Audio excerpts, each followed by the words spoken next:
Okay, so welcome to part two of my random little mini tutorial series on how I shade.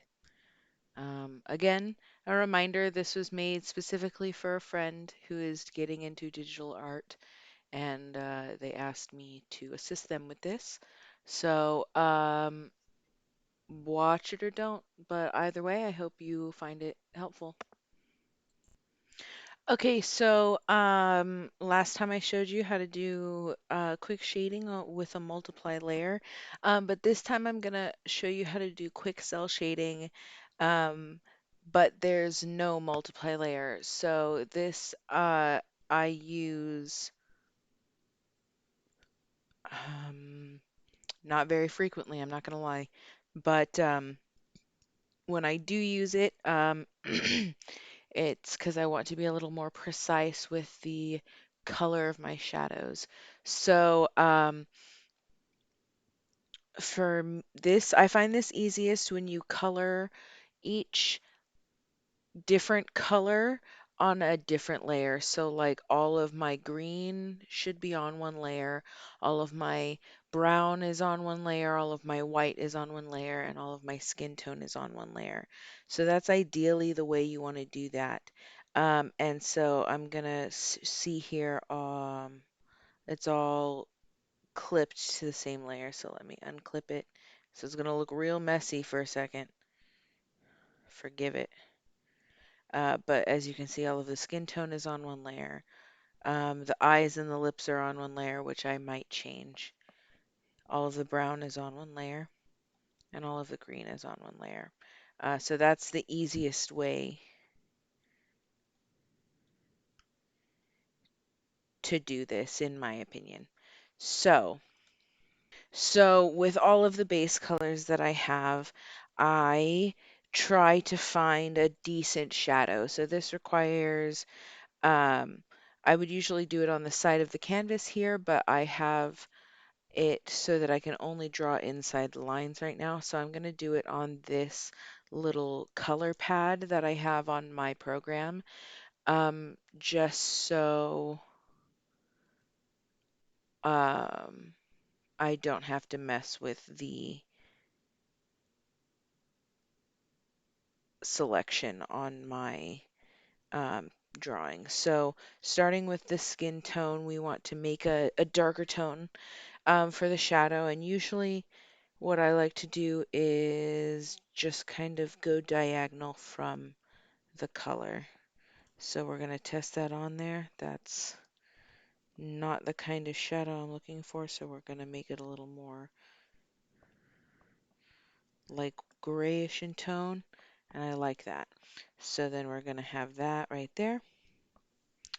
Um, and now we want all of our shadows to kind of fall in the same spot on the color selector as this one did, so that way they're all kind of cohesive. So since I do such heavy blush on my characters, we're going to take that blush and we're going to drop it in the same kind of area. So there's the shade for the blush. For the eye color, you want to do the same distance, um, but obviously you're not going to like make it dark blue unless you want it that way. It's really kind of your like how you want the shadows to come across. But yeah, so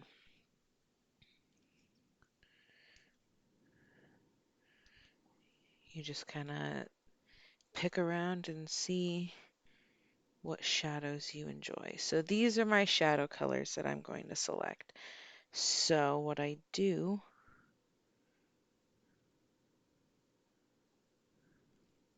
is I create another layer on top of the base color layer. So that way I don't mess up anything. And like the previous tutorial, you find which direction you have your light coming from. However, uh, should I change the direction or should I just kind of keep it the same? Mm, well, for right now, because I don't want to do all that extraness, I'm just going to keep it in the same direction. So it's going to have a lot of the same shapes. So you just fill out again where you feel like the light would be shading the face.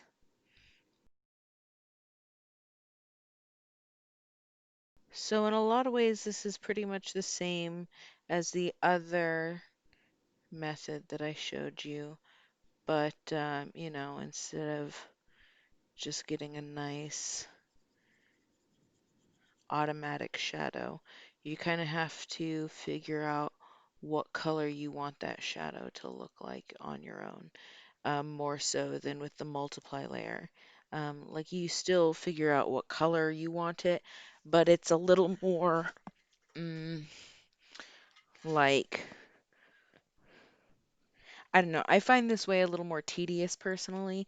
Like I'll still do it when I want that effect, but a lot of the time I use the multiply trick. I'm not even like a little ashamed of that. It's a shortcut and shortcuts aren't necessarily bad, you know what I mean?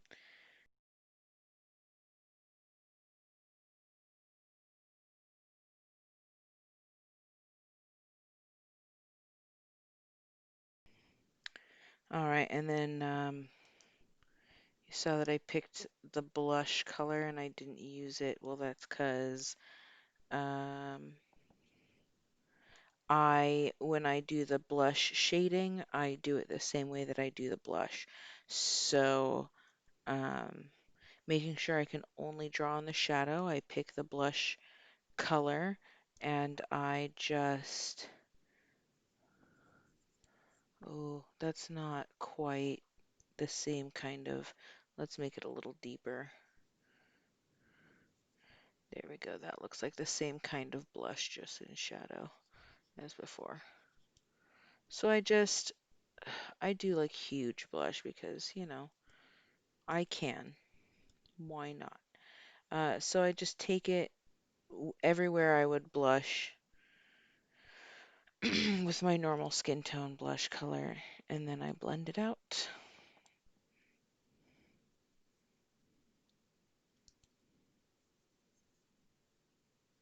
just like I would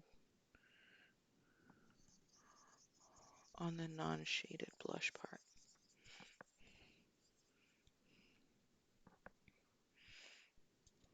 Nice.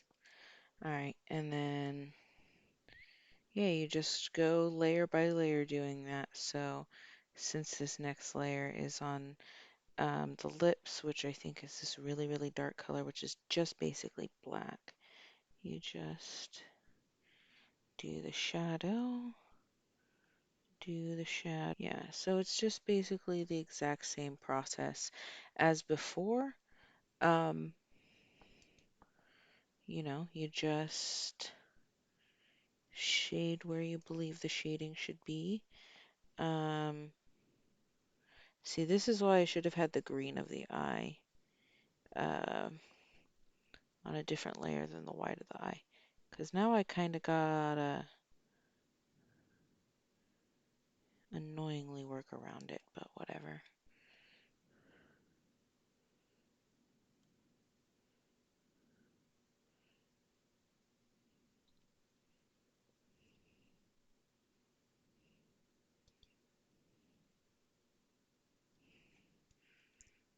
Okay,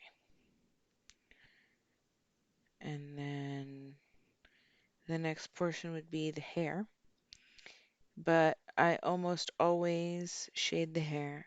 Oh, wait, no, I forgot to do the eyebrows. Yo, because the eyebrows and the side hair are different. I shade them like I do the skin. Unlike the long hair, which shade, I always shade the same way. Um, and I'll show that to you guys in the next video because I can.